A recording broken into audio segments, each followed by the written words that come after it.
perigosa que ninguém pudesse passar por ela. Tão certo como eu vivo, diz o Senhor soberano, mesmo que esses 3 homens estivessem ali, não seriam capazes de salvar os seus filhos, nem suas filhas, apenas eles seriam salvos, mas a terra seria arrasada. Ou suponhamos que eu trouxesse guerra contra a terra e enviasse exércitos inimigos para destruir tanto as pessoas quanto animais. Tão certo como eu vivo, diz o Senhor soberano, mesmo que esses 3 homens estivessem ali, não seriam capazes de salvar os seus filhos, suas filhas, apenas eles seriam salvos. Ou suponhamos que derramasse a minha fúria e enviasse uma epidemia sobre a terra, e essa doença arrasasse tanto pessoas como animais. Tão certo como eu vivo, diz o Senhor soberano, ainda que Noé, Daniel e Jó estivessem ali, não seriam capazes de salvar os seus filhos nem suas filhas, somente eles seriam salvos por sua justiça. Que Deus abençoe a leitura da sua palavra em nossos corações. Amém? Podemos assentar. É um texto, não sei se na tua leitura bíblica, no momento em que você está lendo a sua Bíblia durante o ano, você já tenha se atentado a esse texto, mas é um texto muito forte, é um texto da palavra de Deus que nos adverte, que nos exorta, e sempre que eu passo por esse texto, sempre que eu passo por essa passagem, eu fico atento ao fato de Deus usar esses 3 homens piedosos, esses 3 homens de um grande testemunho, falando que mesmo que eles estivessem ali e tentassem interceder pelo povo, o Senhor não deixaria de castigar o povo por causa da sua desobediência. E é uma exortação para nós, meus irmãos, uma exortação que serve para mim, que serve para você. Nós precisamos nos atentar a isso. O que, na verdade, a palavra do Senhor está nos ensinando aqui, como essa palavra se aplica às nossas vidas hoje. O povo de Judá viviam em rebeldia contra Deus, e mesmo assim, muitos acreditavam que a presença de alguns homens piedosos seria o suficiente para afastar o juízo divino. Deus responde por meio de Ezequiel que ainda que Noé, Daniel, Jó estivessem na terra, eles livrariam apenas a si mesmos por sua justiça. O ensinamento é claro, a salvação é pessoal e ninguém pode ser salvo pela piedade dos outros. Ou ninguém vai escapar do juízo de Deus pela justiça dos seus pais, pela justiça de alguém piedoso na família, pela justiça de alguém da comunidade, mas que cada um responderá diante do Senhor, e o Senhor acertará contas com cada um. Então, João Calvino, ele observa que Deus escolhe 3 homens cuja piedade era reconhecida por todos, para demonstrar que, por maior que seja a santidade de um servo de Deus, ela jamais poderá ser transferida para outro. Cada pessoa comparecerá diante do tribunal do Senhor, individualmente diante do Senhor. Primeira coisa que nós precisamos entender nesse texto é que Deus, ele julga o pecado com justiça.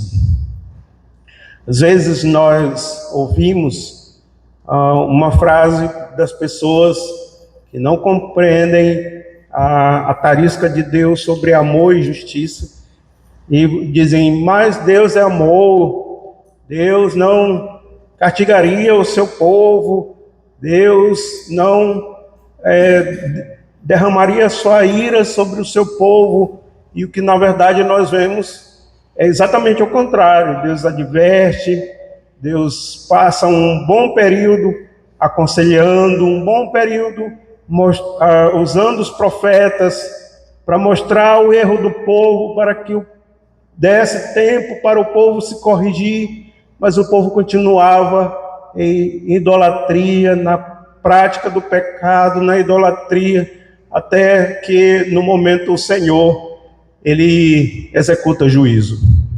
Você vê isso constantemente. Quando nós lemos a palavra de Deus, nós vamos ver o Senhor avisando, usando os profetas, enviando os profetas, falando com o povo, para que o povo deixasse as práticas pecaminosas, deixasse o pecado, mas o povo insistia em continuar pecando até que a mão do Senhor pesava e já era tarde demais. As pessoas pediam socorro, clamavam, corriam para os homens de Deus, mas o Senhor já havia executado essa sentença. O povo havia enchido, meus irmãos, naquela época, a terra de Israel de idolatria, e endureceram seus corações.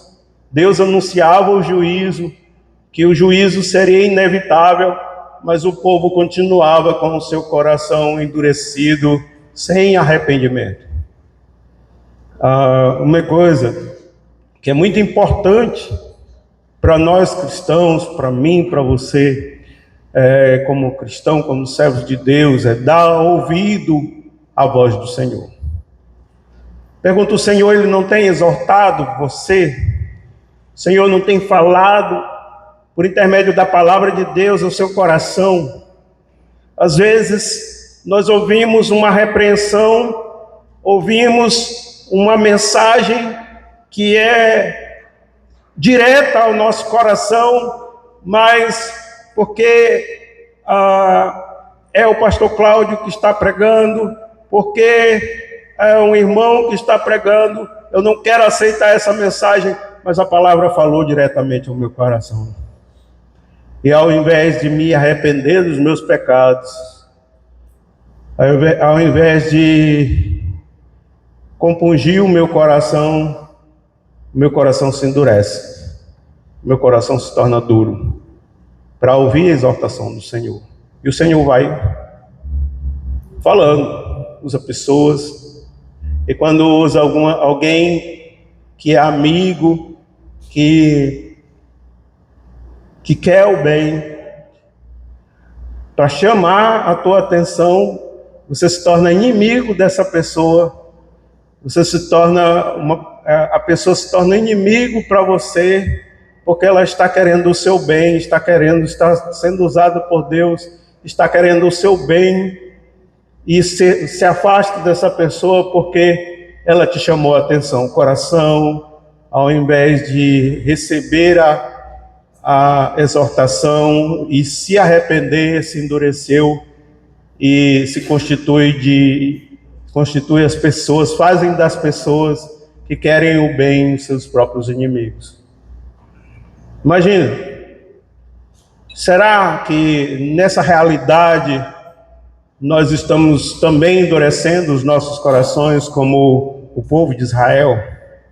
Deus usou uma dica, né, que a pessoa diz assim: olha, você não quer ter problema com ninguém, né? Finja. Não fale nada para as pessoas, nada que confronte as pessoas. Finja. E aí você vai ser amigo de todo mundo. Finja, não chame a atenção dos erros das pessoas, não fale a verdade, e você vai ter a amizade de todo mundo. Mas a mesma pessoa que disse isso, ele disse: agora você quer ser uma pessoa impopular, você quer ser uma pessoa não aceita. Fale a verdade para as pessoas. Diga que as pessoas precisam mudar. diga para elas o que elas precisam modificar na vida delas. Elas vão te ter como inimigas.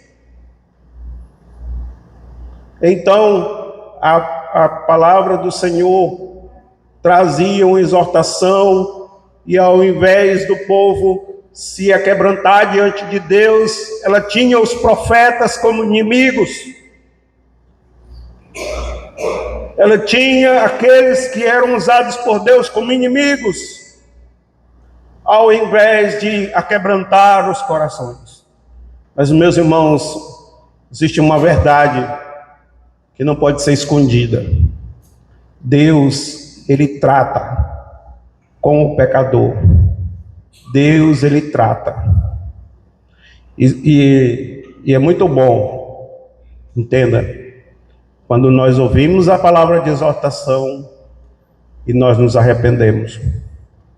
Quando Deus não tem que tocar em uma situação delicada na tua vida, quando Deus não tem que tocar em pessoas que você ama, quando Deus não tem que tocar na tua saúde para que você realmente se arrependa dos seus pecados.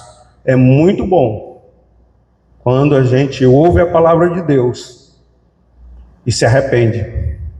Não deixar a situação chegar ao juízo de Deus, porque Deus é amor, mas Deus também é justiça. E a tarisca de Deus, na tarisca de Deus, justiça e amor, eles andam no mesmo nível. Deus não é mais amor do que justiça. Deus não é mais justiça do que amor. E Ele usou o servo do Senhor para exortar aquele povo. Só que o povo permaneceu com seu coração endurecido. Vejam, Ezequiel capítulo 18, versículo 4. Eis que todas as almas são minhas, como a alma do Pai, também a alma do Filho é minha. A alma que pecar, essa morrerá. Quem está falando aqui é o Deus de amor. Quem está dizendo que a alma que pecar, essa alma morrerá, é o Deus que perdoa. Então nós devemos considerar seriamente a exortação do Senhor, porque o mesmo Deus que perdoa, o mesmo Deus que ama, é o Deus que mata. Pastor, sim, o mesmo Deus que ama, o mesmo Deus que perdoa, é o Deus que mata, por causa da teimosia. E aquele povo sofreu, porque não se arrependeu. Ao invés de se arrepender, endureceu o seu coração. Ao invés de se arrepender, endureceu a cerviz e não se arrependeram diante do Senhor. Matthew Henry, ele acrescenta que nenhuma nação permanece segura quando despreza continuamente a palavra de Deus e endurece o coração ao arrependimento. Nenhuma nação permanece segura quando despreza continuamente a palavra de Deus. Eu pergunto, meus irmãos, nós, por acaso, não temos ouvido a palavra de Deus? Por acaso nós não temos sido exortados pelo Senhor? E os nossos corações? Eles estão endurecidos? Ou os nossos corações estão sensíveis a ouvir a exortação do Senhor? O que acontece? Há essa pergunta dentro do seu coração.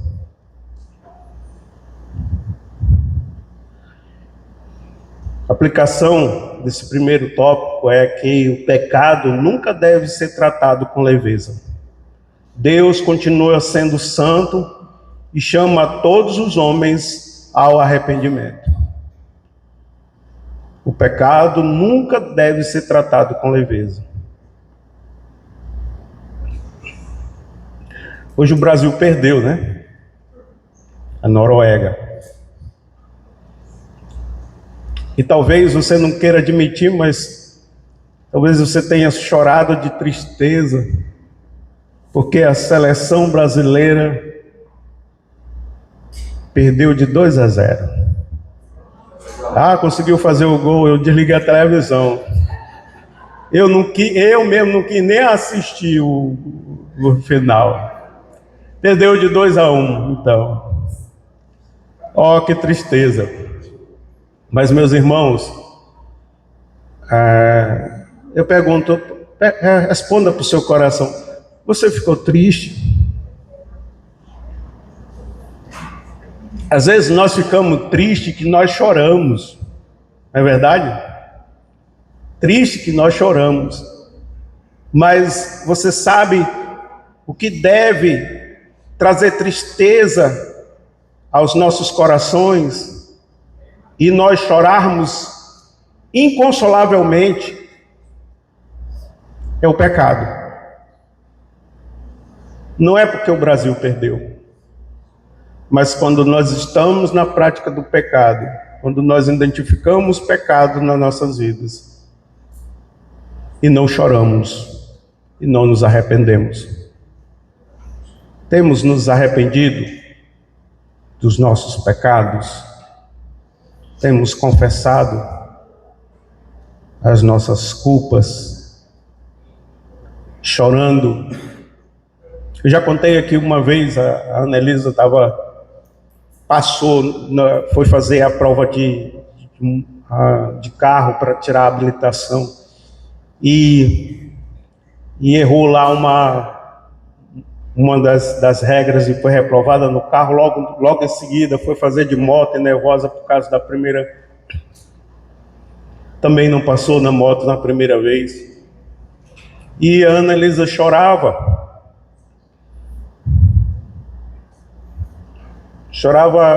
inconsolavelmente porque não passou. E eu digo: minha filha, eu entendo sua dor, mas nós choramos desse jeito. É por causa dos nossos pecados. Nós devemos chorar inconsolavelmente por causa dos nossos pecados. E eu pergunto: você tem chorado por causa dos seus pecados? Você tem chorado por causa dos teus pecados? Às vezes, meus irmãos, nós não choramos. Em segundo lugar, a piedade dos homens santos não salvam as outras pessoas. Noé foi um homem justo em uma geração ou na sua geração, mas não pôde salvar o mundo incrédulo. Todo mundo conhece a história. E quando Deus ordenou que Noé construísse a arca, ele salvou apenas a sua família. Toda aquela geração foi destruída. O Deus de amor que nós pregamos quase varreu a humanidade da face da terra. Deus brinca com o pecado? Deus passa a mão sobre o pecador? Deus quase destruiu toda a humanidade. Sobrou 8 pessoas. E Deus não fará isso conosco. Deus não fará isso comigo e com você, se nós de fato não nos arrependemos dos nossos pecados. Deus não poupou aquela geração e varreu da face da terra aquela geração má e perversa. Meus irmãos, que os nossos corações sejam aquebrantados, sim. Que você, que eu demos ouvidos à voz do Senhor e à exaltação do Senhor. Daniel permaneceu fiel na Babilônia, mas a sua fidelidade não justificou toda a nação. Jó, ele foi um exemplo de integridade, porém a sua justiça não podia livrar as outras pessoas do juízo de Deus. Romanos capítulo 14, versículo 12, ele nos diz assim: assim, pois, cada um de nós dará conta de si mesmo a Deus. No domingo passado nós falamos sobre a morte, foi assim meio sombrio, mas se nós fôssemos agora na presença de Deus prestar conta das nossas vidas, como estaria a tua vida? Como estaria o teu coração? Se você fosse agora, nesse momento, chamado a prestar conta da sua vida diante de Deus, teria coisas para ajustar. João Calvino, ele destaca que Deus destrói cada falsa confiança baseada nos méritos das outras pessoas. A fé dos pais não salva os filhos. A santidade do pastor não salva a igreja. A piedade dos irmãos não substitui a fé pessoal. Cada um responderá diante de Deus. Luiz Berkoff, ele ensina que a justiça é um ato exclusivamente individual da graça de Deus. Ninguém recebe diante de Deus os méritos dos outros seres humanos. Somente a justiça de Cristo é imputada ao pecador. Nós precisamos entender que se você tem um pai piedoso, se você tem uma mãe piedosa, uma pessoa que ora por você, ela não vai poder te salvar. Se você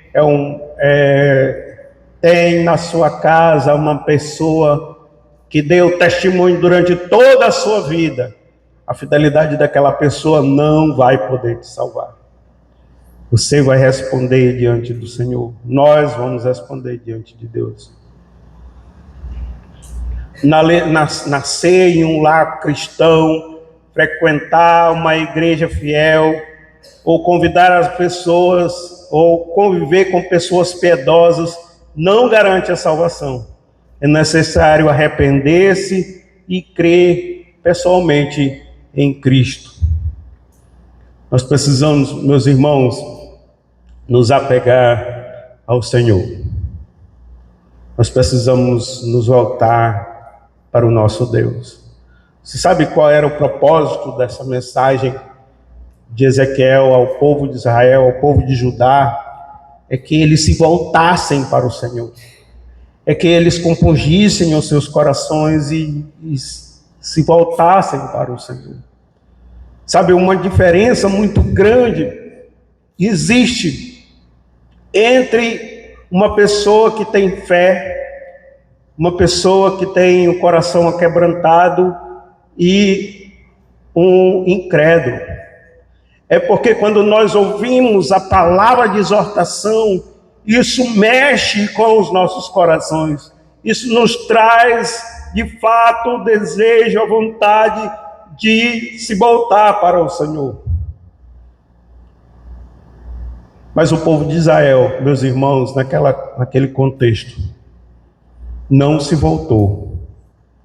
Continuou com o coração endurecido. Em terceiro lugar, somente Cristo pode salvar o pecador. Ele diz aqui, Noé, Daniel e Jó eram homens justificados pela graça do Senhor, mas também eram pecadores e necessitavam de um Redentor prometido. Somente Jesus possui a justiça perfeita para salvar completamente aquele que nele confia. 1 Timóteo capítulo 2, versículo 5 diz: porque há um só Deus e um só mediador entre Deus e os homens, Jesus Cristo, homem. É por intermédio de Cristo, é por intermédio do Senhor, que nós temos o perdão dos nossos pecados. Existe uma porta de saída, uma emergência para os nossos pecados, para as nossas transgressões. E essa porta de escape e de saída é a pessoa bendita de Jesus Cristo. E não é olhando para você e nem para os méritos de alguma coisa que você tenha feito ou alguém da sua família tenha feito, mas é olhando para Cristo que nós temos o perdão dos nossos pecados. E eu pergunto, você pode olhar para Cristo ao ouvir a palavra de exortação do Senhor? Olhar para Cristo. Atos capítulo 4, versículo 12. Em nenhum outro há salvação, porque debaixo do céu não existe nenhum outro nome dado entre os homens pelo qual importa que sejamos salvos. O único nome que perdoa os nossos pecados, que nos reconcilia com Deus, que nos ajuda a corrigir o curso da nossa vida, é o Senhor Jesus Cristo. Nessa noite você já deve ter pensado no que está fazendo que não agrada ao Senhor. E você pode ir na presença de Deus e encontrar perdão para os pecados em Cristo Jesus. A porta não se fechou, meus irmãos. O juízo de Deus ainda não chegou e nós podemos sim, arrependidos, ir na presença do Senhor. Não espere uma tragédia.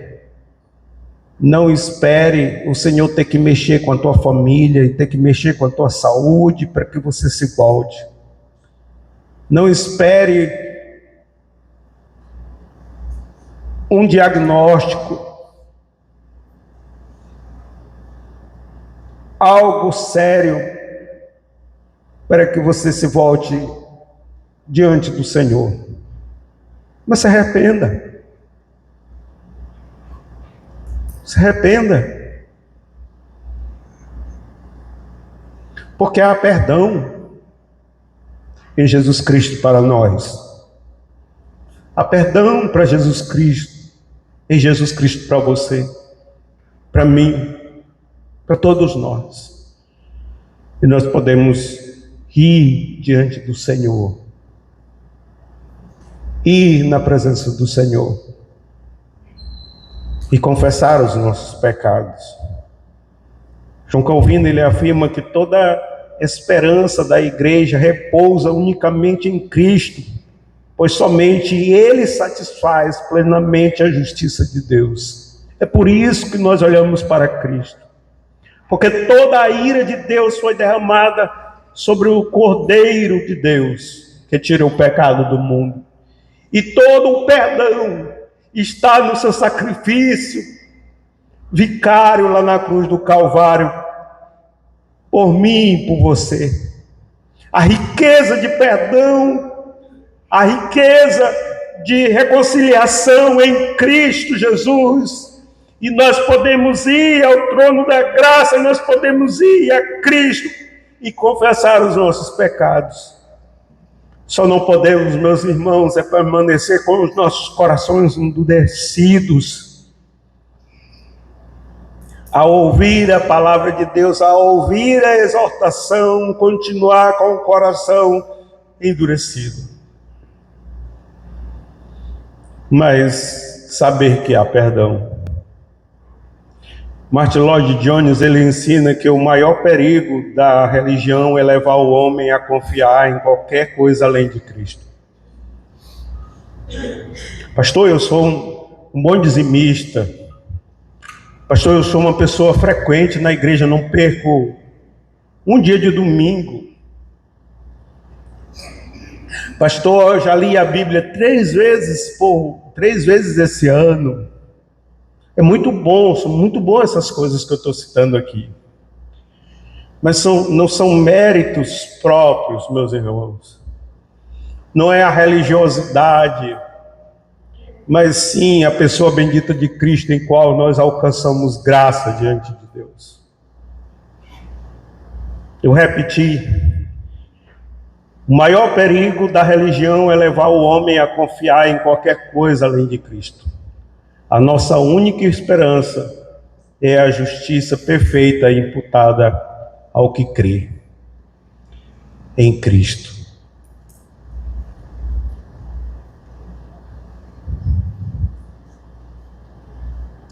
Franklin Ferreira, ele ressalta que Ezequiel aponta para a necessidade de um mediador perfeito. Os homens mais piedosos do Antigo Testamento são citados, mas eles não podiam salvar ninguém. Somente o Filho de Deus pode reconciliar os pecadores com o Pai.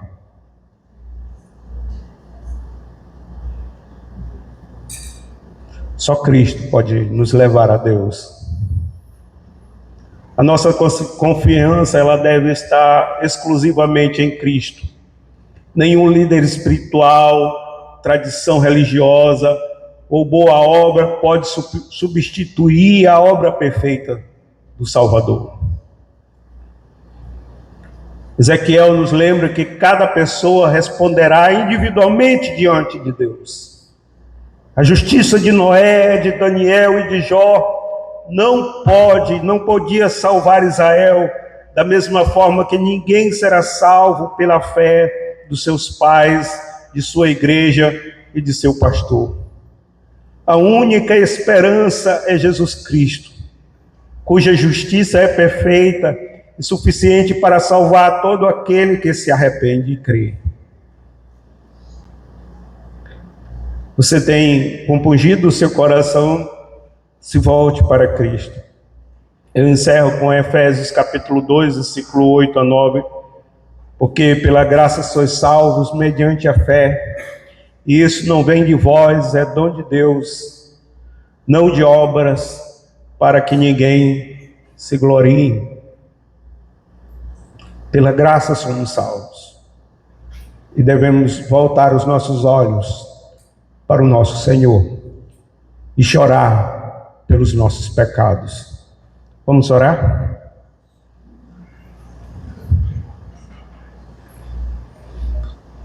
Senhor Deus, nosso Pai,